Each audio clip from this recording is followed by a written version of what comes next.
सहारा निवेशक आखिर जाए कहाँ? जी हाँ साथियों, समस्या बहुत गंभीर चल रहा है।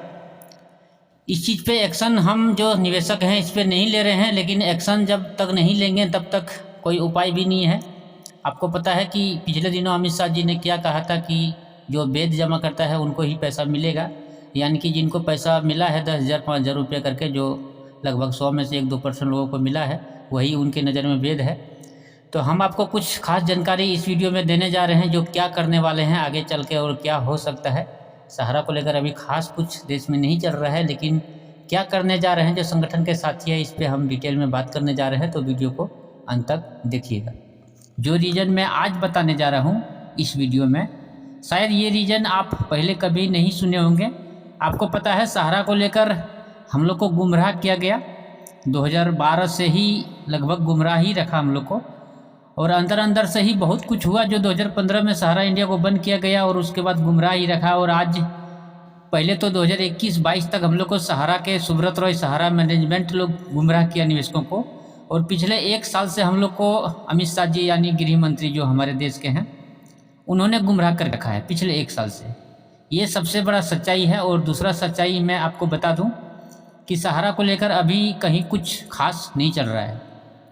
सहारा रिफंड को लेकर सरकार की तरफ से या सहारा मैनेजमेंट की तरफ से अभी कुछ खास नहीं चल रहा है। सच्चाई बात आपको बता दूं, आप कोई भी न्यूज़ में देख लीजिए, भले ही कोई थंबनेल में कुछ से कुछ लिख के और क्लिक करवाने के लिए, व्यूज पाने के लिए कुछ से कुछ दे दूं, अभी कुछ खास नहीं चल रहा है। संगठन के तरफ से तैयारी चल रहा है, PIL दर्ज करने के लिए तैयारी चल रहा है और लगभग होने पे कगार पे है।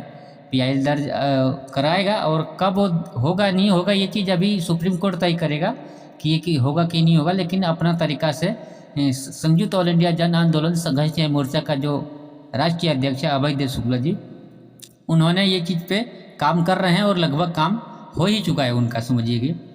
और पहले, इससे पहले विश्व भारती जन सेवा संस्थान के जो मुखिया थे, उन्होंने रिट याचिका दायर किया था PIL बोल के, उन्होंने भी दायर किया, उनका केस ले भी लिया है सुप्रीम कोर्ट में, और उनके ऊपर सुनवाई सितंबर में होने वाला है। जो सहारा और सेबी का जो केस सुनवाई होगा उसमें साथ में सुनवाई होगा, उनको भी ऐड कर दिया गया है। और तीसरा जो सहारा को लेकर अभी चल रहा है, बाकी जो संगठन है सब संगठन अपना अपना तरीका से तैयारी कर रहा है कि कुछ न कुछ हम भी सुप्रीम कोर्ट का ट्राई करें और हम भी अपने कुछ आजमाएं। और इसके अलावा अमित शाह जी के तरफ से कहना है, अमित शाह जी का आप पिछले दिनों भाषण सुना होगा उनका संसद में, उनका कहना यही है कि पैसा उनको ही मिलेगा जो वेद जमा करता है। अमित शाह जी संसद में खुद उन्होंने ये चीज़ का वादा किया, दावा किया कि पैसा उनको ही मिलेगा जो वेद जमा करता है। यानी कि उनका कहने का मतलब कई मतलब निकलते हैं। अमित शाह जी जो बात बोले उसका कई मतलब निकलते हैं, आप जिस तरीका से उसको समझ सकते हैं। अमित शाह जी का कहना है कि जिनको 10,000 रुपया मिला है, जिनका सब कागज पत्र सही है, उनका ही पैसा सही हकीकत में सहारा में जमा है, उनका कहने का मतलब यही है। और जिनको कुछ त्रुटि आ रहा है उसका इसका मतलब पैसा सहारा में जमा नहीं है, उसका मंशा ही नहीं है अमित शाह जी का पैसा देने का। कितनी दूर दूर तक मंशा नहीं है, 10-5 हज़ार रुपया किसी को दे के और भ्रमित करने में है। इसलिए करना क्या है देखिए, पार्ट नंबर 2 में हम आपको क्लियर कर दूं। वीडियो ये हम ज़्यादा लंबा नहीं बना रहे हैं, बस 6-7 मिनट का ही वीडियो रखा है, क्योंकि कुछ जानकारी अपडेट मेरे पास था तो मैं सोचा किसी का आज वीडियो क्लिप में नहीं लगाया हूँ। कुछ जानकारी अपडेट मेरे पास आया, मैं कहीं कॉल में बात किया, फ़ोन में बात किया, और कुछ मैनेजमेंट के साथ हमारे जो साथी दोस्त थे सहारा से जुड़े हुए थे, वो लोग से बात किया, जो जानकारी मेरे को मिला वो सारी जानकारी मैं आप लोग के साथ साझा कर रहा हूँ। तो अमित शाह जी का पैसा देने का दूर दूर तक कहीं इरादा नहीं है। मोदी जी को सहारा के निवेशक से कोई लेना देना ही नहीं है, मतलब ही नहीं है। जब वोट आएगा तो उनको तरीका पता है कि आदमी को बेवकूफ़ कैसे बना के हमको चुनाव में वोट ले लेना है, ये उनको अच्छी तरह से उनका मतलब कोर्स किया हुआ है। मोदी जी झूठ बोलने का कोर्स किया हुआ है और झूठ बोल के वो वोट लेने का कोर्स किया हुआ है। 2012 पहले तो उनका जो जादू था वो गुजरात में चलता था, लेकिन 2014 के बाद से, जब से गुजरात से वहाँ निकला है, तब से पूरा देश में उसका जादू मोदी जी का चल रहा है।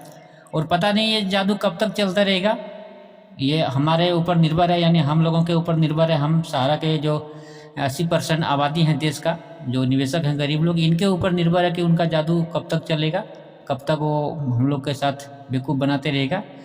हम एक चीज़ और क्लियर कर दूं कि भले ही मोदी जी, अमित शाह जी या फिर जो भी बीजेपी के सांसद हैं, भले ही बड़ा बड़ा बात कर ले, कितना भी काम कर ले आज पिछले 10 साल में, लेकिन जो देश का आबादी है 150 करोड़, उसका 50% जो आबादी है, 50% नहीं 70 से 80% गरीब लोग हैं जितने, आज उनसे नाराज़ हैं, नाखुश हैं।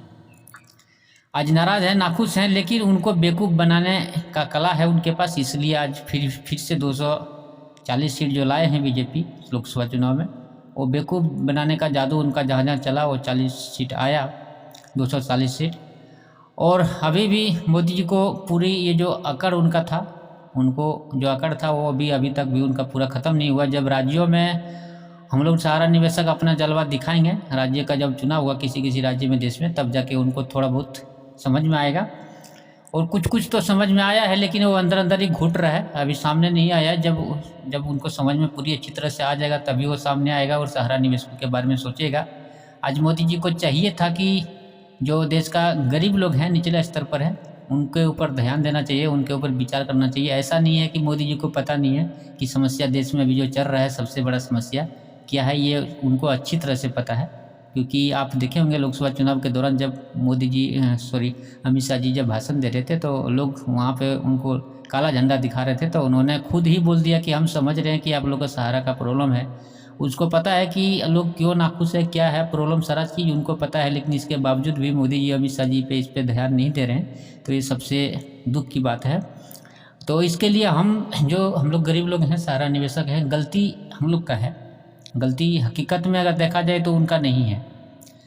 उनको अगर सरकार बनाने की क्षमता हम लोगों में है तो उनको हटाने का भी क्षमता है, और एक वक्त आता है, एक समय आता है, एक बार 5 साल में आता है, मौका था। लेकिन सहारा निवेशक, बहुत ऐसे सहारा निवेशक थे जिनका ये मानना था कि हमको पैसा से बड़ा मोदी जी चाहिए, सत्ता में रहना चाहिए, बस उनको ये मतलब था। उनको ये मतलब नहीं था कि हमारा पैसा जमा कैसे मिल जाए, देश के 80% जो आबादी है, गरीब लोग हैं, उनका भलाई कैसे हो जाए।